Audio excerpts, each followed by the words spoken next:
दीनदयाल उपाध्याय जी की जयंती के अवसर पर आज बीजेपी के पिछड़ा वर्ग के उपाध्यक्ष अनूप जायसवाल के नेतृत्व में गौदलिया स्थित आवास पर पंडित दीनदयाल उपाध्याय की मूर्ति पर माल्यार्पण कर नमन किया गया। इस अवसर पर पिछड़ा वर्ग के उपाध्यक्ष अनूप जायसवाल ने कहा कि जहां आज एक तरफ राजनीतिक दल अपने लाभ के लिए जातिगत राजनीति को आगे कर नफरत का बीज बोकर राजनीति कर रहे हैं, वहीं पंडित दीनदयाल उपाध्याय जी ने जौनपुर से चुनाव लड़ते हुए जाति की बैठक में जाने से इनकार कर दिया था और कहा था कि मैं चुनाव भले ही हार जाऊंगा लेकिन जातिगत राजनीति नहीं करूंगा। इसी प्रकार पंडित दीनदयाल उपाध्याय जी की विचारधाराओं के बारे में उन्होंने मीडिया से बताया।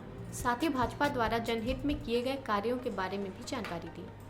आज हम सब ने पंडित दीनदयाल उपाध्याय जी की जयंती के अवसर पर उनको माल्यार्पण पुष्पांजलि करके नमन किया है। जहां आज देश में अनेक राजनीतिक दल एक जातिवाद का बीज बो करके अपनी राजनीति आगे करते हैं और दीनदयाल जी वो शख्सियत हैं जो कि जौनपुर से उन्होंने चुनाव लड़ते हुए जाति की बैठक में जाने से इनकार कर दिया था कि मैं चुनाव चाहे हार जाऊं चाहे जीत जाऊं, मैं इस तरह की बैठकों में भाग नहीं ले सकता प्रचार के नियम से। और उन्होंने वो चुनाव वो भले ही हार गए लेकिन अपने विचारों पर अड़े गए और जैसा कि उनका विचार था कि अंतिम व्यक्ति का उत्थान, एकात्म मानववाद, उसी को लेकर के माननीय अटल जी, अडवाणी जी, मोदी जी सभी लोग उस विचार को आगे बढ़ाने का काम कर रहे हैं।